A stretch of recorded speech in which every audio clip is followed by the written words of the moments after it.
Mesdames et messieurs, bonsoir. Bienvenue à la séance ordinaire du 3 mai 2021 de la municipalité de Saint-Arsène. Alors, sont présents à cette réunion à huis clos M. Régis Michaud. Présent. M. Marc Rioux. Présent. Pierre Dubé. Présent. M. Robin Plourde. Présent. M. Marc Dionne. Présent. M. Vallier Desjardins. Présent. Et M. Marc-Antoine Goulet, qui est directeur général et qui agit comme secrétaire de la séance. Présent. Alors, comme le quorum est complet, alors la séance est ouverte et le déroulement de la séance est à huis clos depuis le décret 177-2020 du 13 mars 2020. Alors, se sont succédés à tous les 10 jours un nouveau décret et présentement, le décret numéro 2000, le nouveau décret, je l'ai perdu. 596-2021. Oui, merci beaucoup. Présentement en vigueur et ça jusqu'au 7 mai 2021. Alors, la séance a lieu à huis clos et avec possibilité de retransmission et obligation de retransmission par un moyen électronique pour le public si désiré. Alors, ça prend une résolution en conséquence que cette réunion accepte que la présente séance soit tenue par vidéoconférence étant donné l'évolution constante de la pandémie. Une proposition? Propose. M. Pierre Dubé. Alors, bonsoir tout le monde. Il est présentement 20h03. À la séance de ce soir, il va y avoir l'adoption des procès-verbaux du 12 avril, le procès-verbal du 12 avril, un rapport de comité, l'approbation des comptes et des engagements de crédit, certains rapports du directeur général, la correspondance, le remboursement des frais de cellulaire au maire, fin de contrat de travail d'un employé, contrat de travail pour un poste d'adjoint administratif, contrat de travail pour un poste au préposé de travaux publics niveau 2, un avis de motion pour un dépôt d'un projet de règlement d'emprunt relatif aux travaux d'aqueduc et d'égouts PIQM Préco, avis de motion pour le dépôt d'un projet de règlement relatif à la gestion contractuelle, un avis de convocation d'une séance extraordinaire pour le 10 mai, une reddition de compte pour des travaux effectués avec le programme PPA-SEP, en voirie en 18, l'octroi d'un contrat relatif à la stratégie municipale d'économie d'eau potable, un octroi de contrat relatif à la production d'un appel d'offres pour le pavage de la rue des Framboisiers, en aménagement et urbanisme et développement du territoire, un octroi de contrat relatif à la modification des règlements de zonage suggéré par le comité d'urbanisme. En 21, un octroi de contrat relatif à la rédaction des documents d'urbanisme pour une concordance avec les dispositions contenues dans le schéma d'aménagement et de développement révisé, le SADR. En 22, affaires nouvelles. Messieurs, avez-vous des affaires nouvelles? Pour moi, l'extraordinaire du 8, on l'a inscrit aussi. Tu ne l'as pas mentionné? Non, elle était passée dans le procès-verbal précédent, je crois. Exactement, oui, dans le procès-verbal du 12 avril. Ah, OK, c'est bon. Oui. Oui. Ah, OK. S'il n'y a pas d'affaires nouvelles, je prends une proposition pour l'ordre du jour. Je vais y aller avec ça. M. Vallier Desjardins, tout le monde est d'accord? Oui. En 4, lecture, adoption du procès-verbal du 12 avril. Comme d'habitude, les membres du Conseil en ont pris individuellement connaissance et renoncent à la lecture de ce procès-verbal. S'il n'y a pas de questions, commentaires, modifications à y apporter, je prends une proposition. Propose, Robin Plourde. C'est Robin Plourde, tout le monde est d'accord? Oui. Bon. En 4.2, en 5, rapport des comités. Je vais commencer par la MRC, la réunion du 15 avril. M. Guy Berger nous a présenté un rapport d'évaluation au niveau des demandes de permis, de construction, rénovation, les droits de mutation qui ont été perçus dans chacune des municipalités.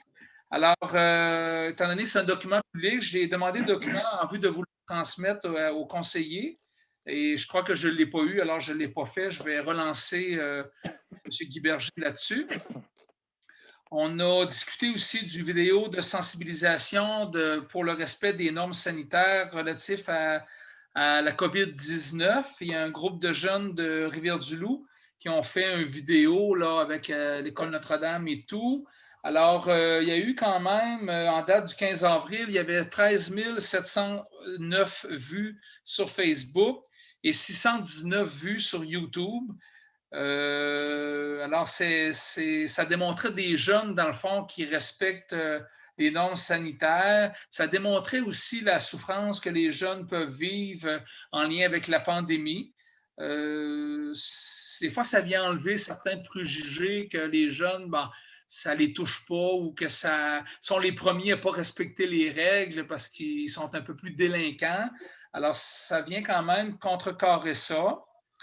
Il y aura aussi une rencontre intermunicipale là, pour le fameux projet de parc technologique Saint-Antonin-Rivière-du-Loup. Monsieur le préfet nous annonce que le fonds de Vigier de Nonville pour le premier trimestre de 2021 sera similaire au trimestre 2020. En gros, c'est pas mal ça. Il y a beaucoup de petits sujets qui ne traitent quand même pas la municipalité de Saint-Arsène en tant que telle. Alors, je laisserai la parole au conseiller numéro 6. On va commencer à l'envers. J'ai rien de spécial. Rien de spécial. Numéro 5.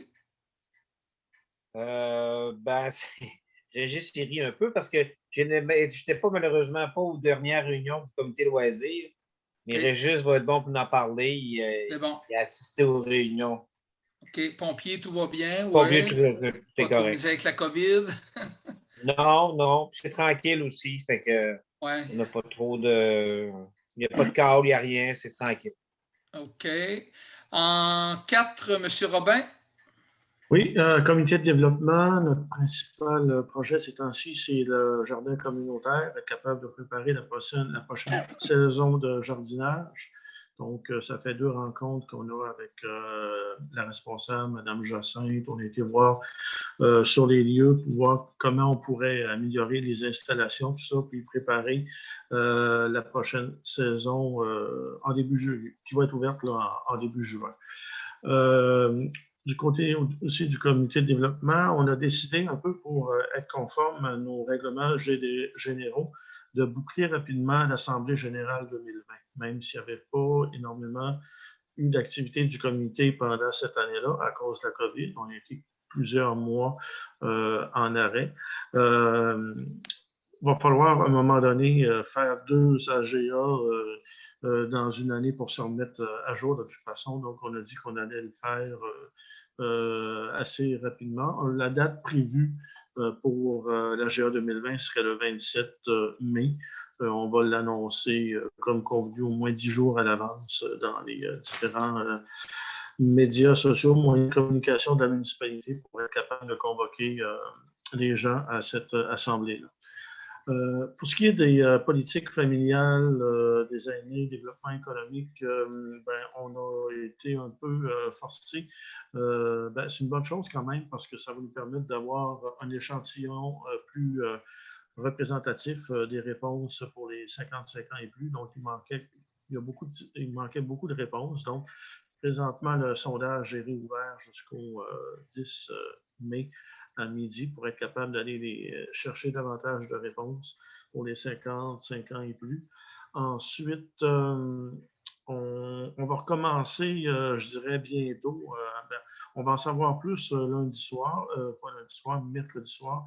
On devrait recommencer le marathon des réunions pour au moins 5 ou 6 réunions pour la présentation du rapport, ce qui concerne particulièrement la municipalité de Saint-Arsène, les résultats des sondages, présentation plus détaillée des différentes tendances qui se dégagent au niveau des réponses qui ont été données, puis prise de décision aussi du comité de pilotage pour voir si on sonde davantage la population sur certains points précis où on se base sur les réponses qu'on a pour proposer un plan d'action. Donc, c'est ce qui s'en vient pour le mois de mai. Là. Ces rencontres-là devraient s'échelonner jusqu'à la mi-juin, d'après l'horaire proposé présentement par la MRC. C'est tout. Merci bien. Alors, numéro 3, M. Pierre. Pas de réunion ce mois-ci, tout est beau. OK. M. Rioux, numéro 2. Tranquille aussi. Tranquille. Numéro 1, M. Régis. Alors, lui, c'est la cerise sur le Sunday. Oui, en fait, moi, c'est pour les loisirs. On a eu une rencontre la semaine dernière. C'est un peu la continuation de ce qu'on avait discuté le mois précédent. Donc, on avait lancé les activités pour cet été, le terrain de jeu. J'utilise toujours le terrain de jeu, mais je sais que c'est pas le terme qu'on utilise maintenant, mais c'est le... Les loisirs? Non, le camp de jour. Le camp de jour. Le camp de jour. Donc, au niveau du camp de jour, il y a eu 53 inscriptions.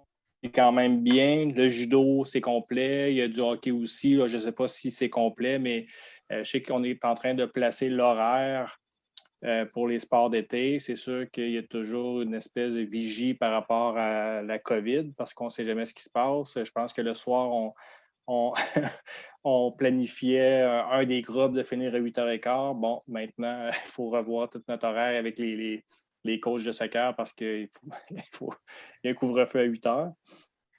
Mais grosso modo, ça va quand même bien. Si on peut faire les sports, fait qu'il y a toujours une surveillance de ce côté-là.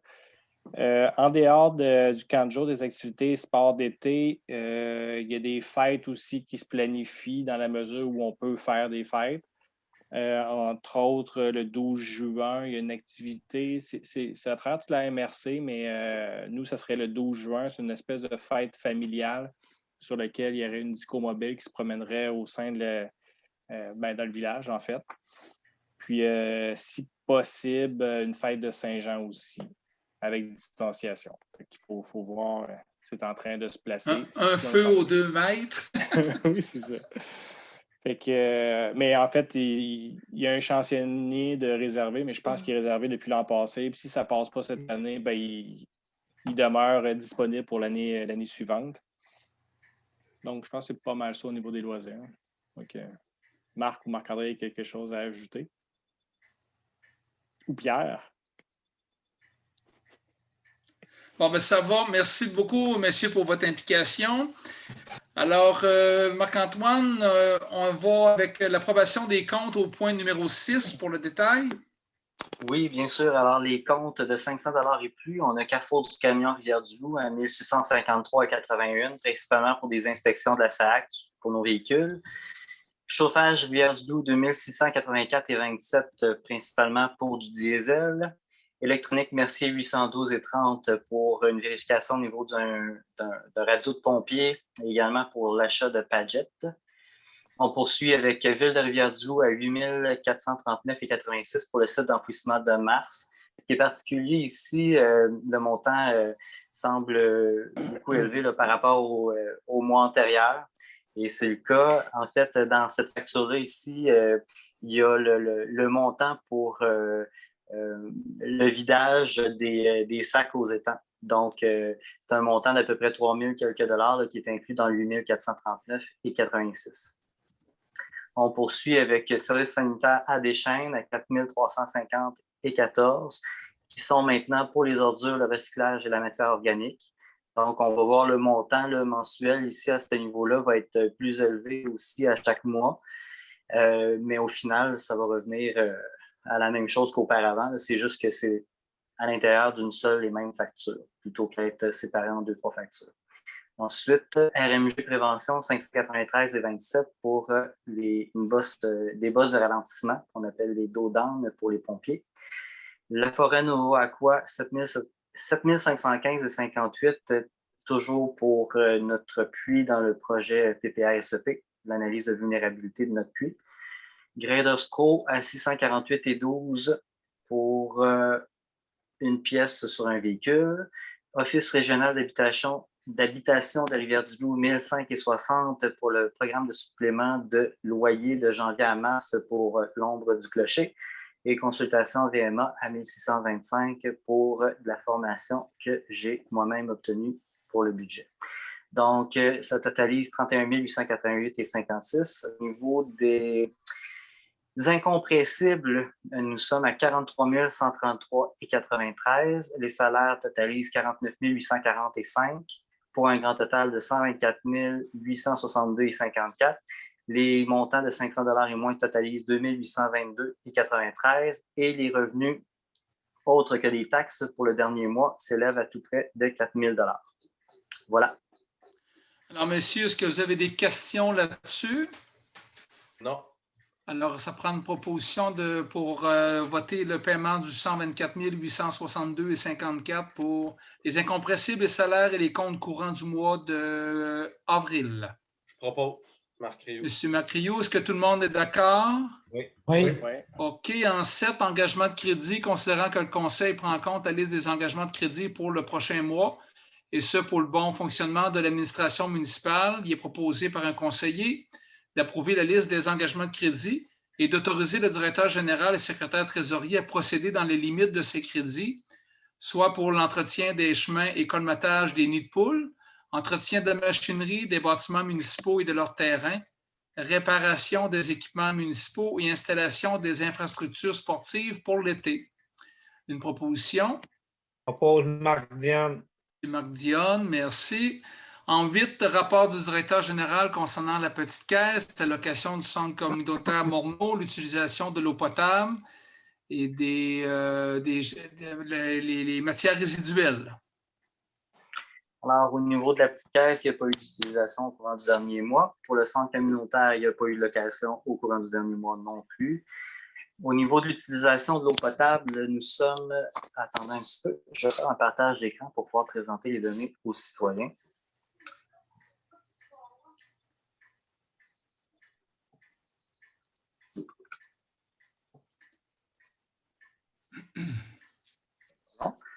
Donc, voilà, je pense qu'on voit bien. Donc, on se situe au niveau du mois d'avril pour l'utilisation de l'eau potable. Donc, les lignes que vous voyez précédemment, c'est les années antérieures et la ligne plus foncée, c'est l'année actuelle. Donc, on voit qu'on est pas mal dans la moyenne. Donc, on est à une utilisation de 4 755 mètres cubes pour le mois, soit 37 227 gallons impériaux par jour en moyenne. Au niveau de la production des matières résiduelles, donc pour le mois de mars, là, qui est juste ici, pour cette année, on voit une grande augmentation. Là. Donc ça ici, là, ce qu'on voit, là, on peut quasiment couper de moitié. Là. C'est les frais qui sont relatifs à la vidange là, des sacs aux étangs. Donc, si ce n'était pas de ça, on serait plus près de la moyenne. Donc, pour l'année, ça projette une année supérieure aux années antérieures. C'est sûr qu'au niveau de la vidange des sacs aux étangs, c'est un élément qui est très, très ponctuel. Puis, j'ai bon espoir qu'on puisse résorber le tout là, au courant de l'année. Donc, ça devrait se restabiliser.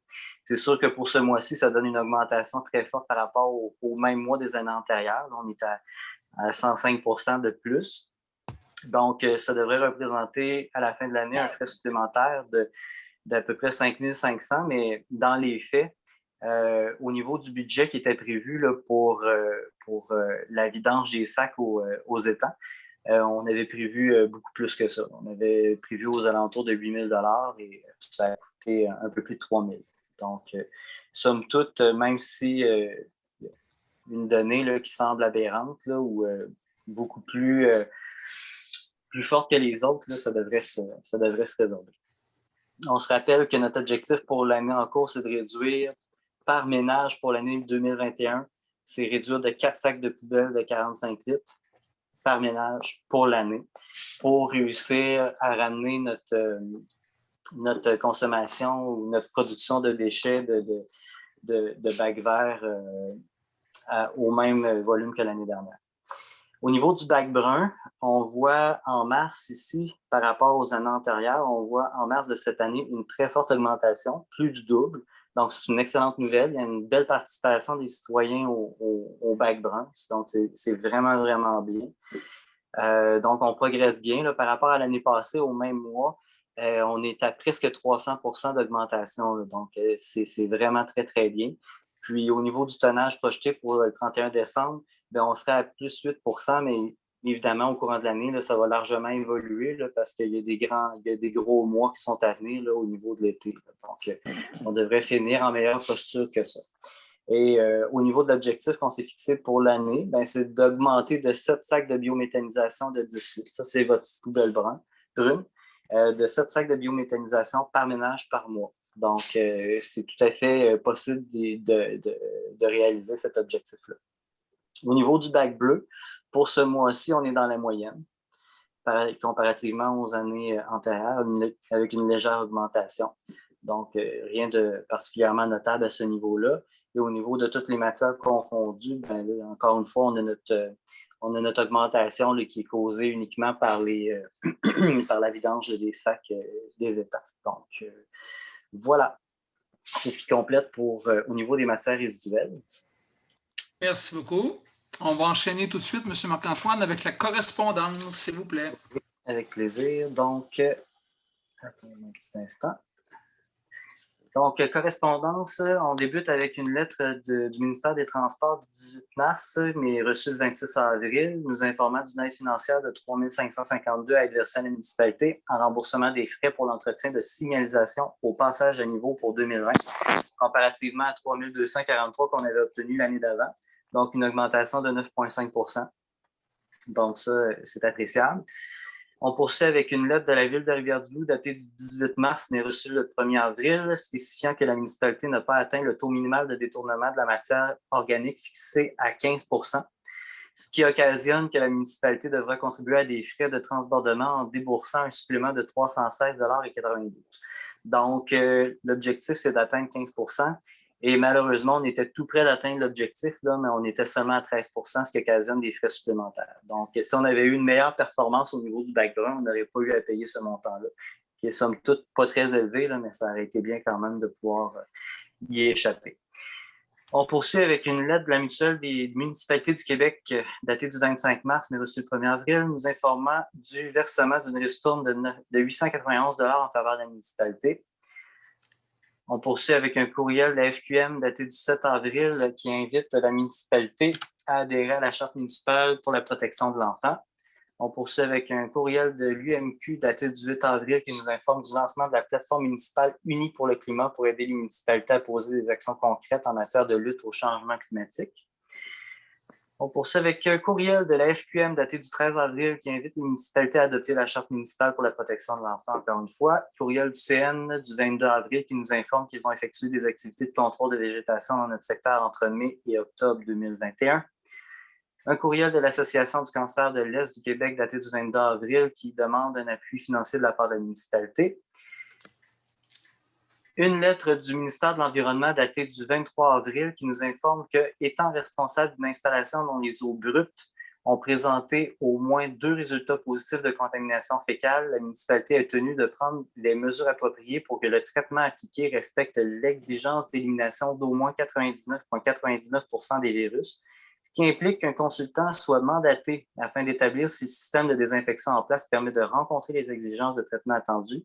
Et nous devons informer par écrit le ministère de l'Environnement d'ici le 30 mai des démarches que nous mettrons en œuvre en vue de nous conformer au règlement sur la qualité de l'eau potable. Donc, ce qui est vraiment important de retenir ici, là, c'est que c'est par rapport aux eaux brutes et non pas par rapport aux eaux, une fois traitées, qui sortent de la station d'épuration. C'est vraiment par rapport aux eaux brutes. Il y a eu plus de 2 contaminations par contamination fécale. En fait, on a eu un 3e résultat sur quelques années quand même, mais le fait d'obtenir un 3e résultat nous oblige à retenir quelqu'un qui va venir faire une vérification de notre système de traitement pour s'assurer que entre les eaux brutes et entre ce qui sort de la station de pompage, ben, que le tout est véritablement bien traité. Donc, on n'a pas de raison de croire le contraire présentement. Puis encore une fois, là où on a eu une contamination, c'est au niveau des eaux brutes et non pas au niveau des eaux traitées. Donc, nous sommes déjà sur la situation. Il y a déjà quelqu'un qui est mandaté pour venir donner suite à cette demande-là. Donc, tout est sous contrôle à ce sujet-là. Et on termine avec un courriel de la MRC de Rivière-du-Loup daté du 27 avril qui nous transmet un aide décisionnelle pour nous accompagner dans la délivrance de permis de brûlage sur le territoire de la MRC de Rivière-du-Loup. C'est complet pour les correspondances. Merci beaucoup. En 10, remboursement des frais de cellulaire au maire. En fait, depuis le 18 de mars, j'ai un cellulaire que je mets à la disposition aussi de la municipalité. Et comme les maires antérieurs ont déboursé, la municipalité déboursait 30 $ par mois aux maires en fonction. Alors, je demande la même chose, et ce, depuis le 1er avril 2021. Jusqu'en comparaison, il doit m'en coûter 71 et 72 par mois pour le cellulaire. Alors, ça représente un peu moins de 50 %. Pour ma part, ça serait correct. S'il y a une proposition. Propose. Marc Rioux. Monsieur Marc Rioux, tout le monde est d'accord? Oui. Oui. En 11, fin d'un contrat de travail. Alors, c'est un employé de voirie à laquelle on met fin à son contrat de travail et on demande au directeur général de signer tous les documents relatifs à cette fin de contrat et de verser également les vacances accumulées qui sont à distribuer pour compléter le dossier. Est-ce qu'il y a une proposition? Propose. Marc Rioux. Monsieur Marc Rioux, tout le monde est d'accord? Oui. Oui. Oui. En 12, contrat de travail au poste d'un adjoint administratif, c'est pour nommer Mme Audrey Réel qui a participé à la mise en candidature et selon l'évaluation, sa candidature a été retenue. C'est un contrat qui commence en date du 26 avril et on demande également, on autorise également le directeur général à signer pour et au nom de la municipalité les documents relatifs à ce contrat de travail entre Mme Audrey Réel et la municipalité. Une proposition pour cet engagement. Je propose. Monsieur Régis Michaud, tout le monde est d'accord? Oui. En 13, contrat de travail au poste de préposé aux travaux publics numéro 2, c'est un employé temporaire, monsieur Samuel Roy, qui a manifesté son désir de relever ce défi d'être à temps plein aux travaux publics. Alors, c'est pour engager également M.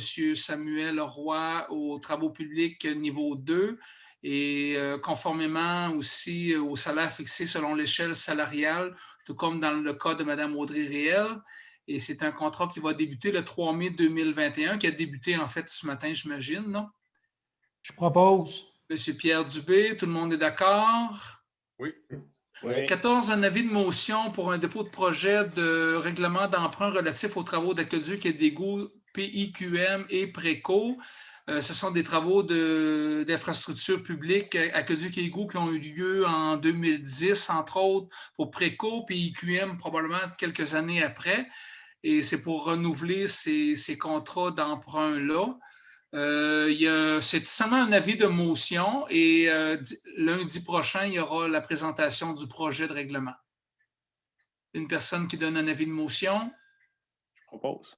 Alors, M. Régis Michaud donne l'avis de motion.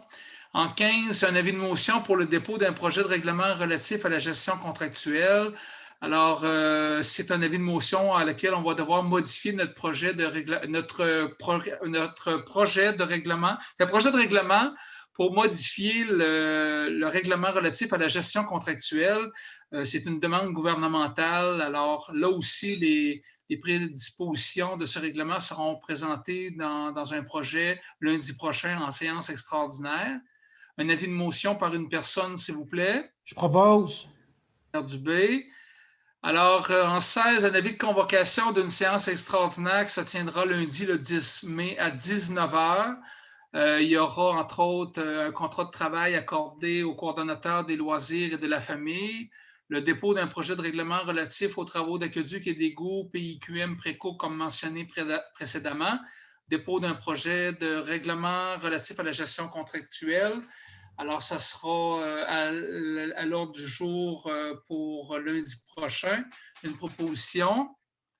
Propose. J'ai cru pas Marc, Pierre Dubé?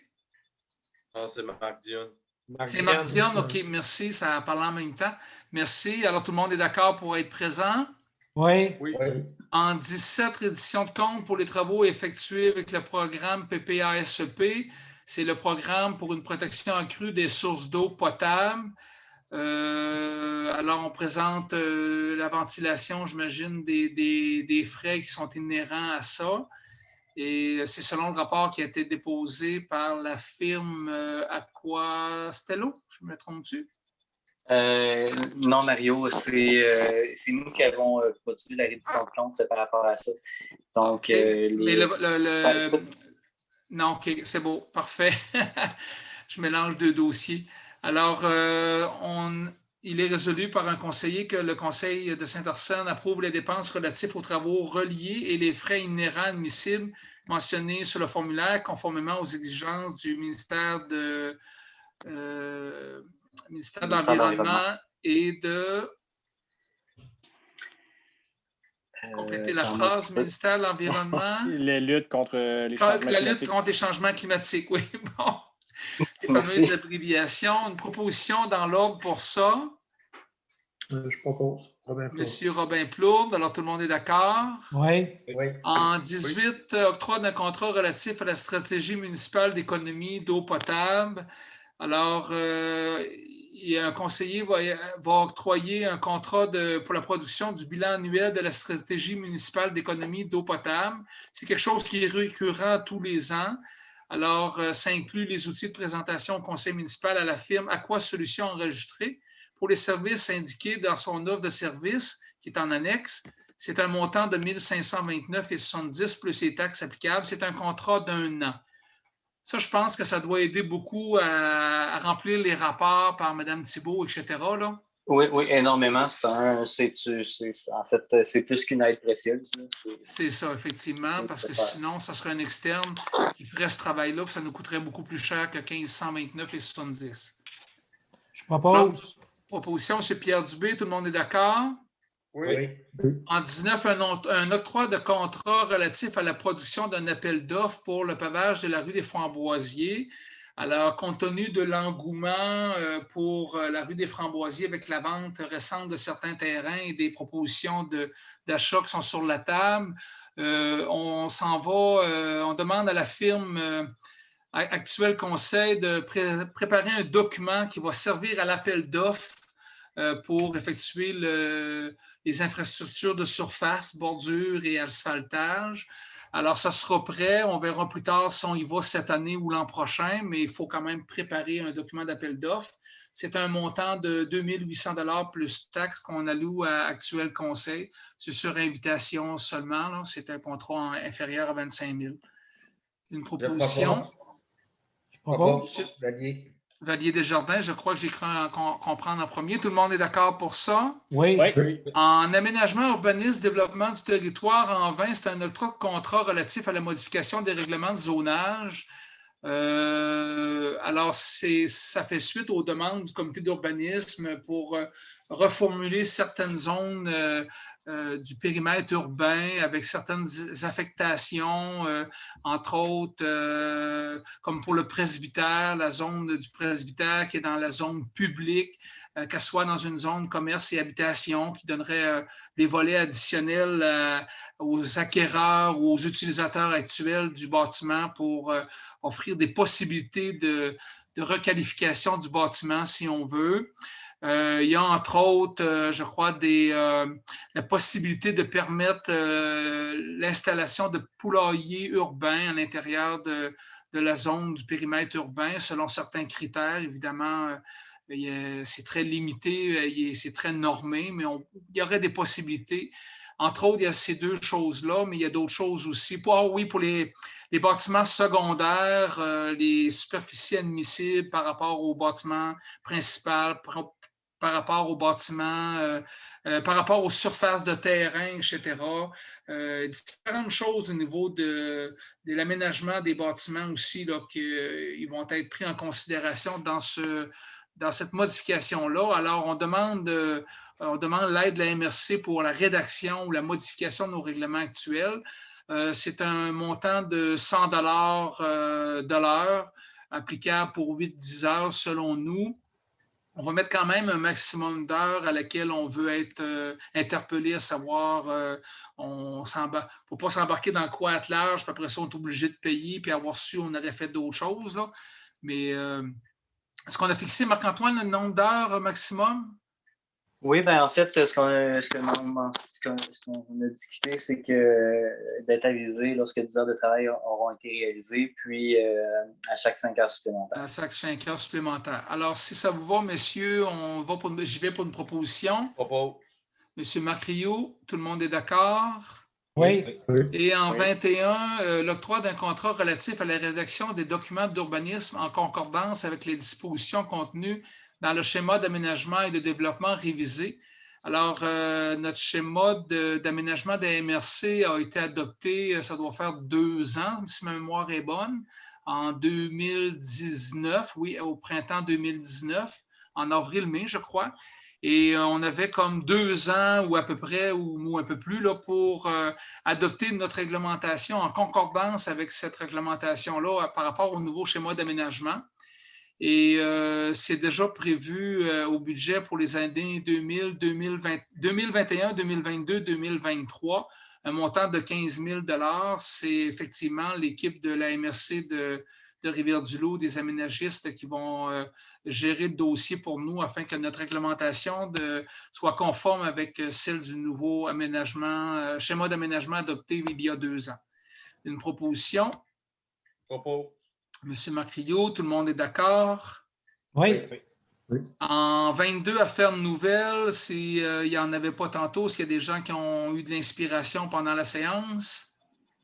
Ça va. Non. Pas vraiment. En 23, une proposition pour la levée de l'Assemblée à 20h37. Propose. Monsieur Macrio? Oui. Vous restez en ligne après l'arrêt de l'enregistrement? Très bien. Attendez-moi un petit instant.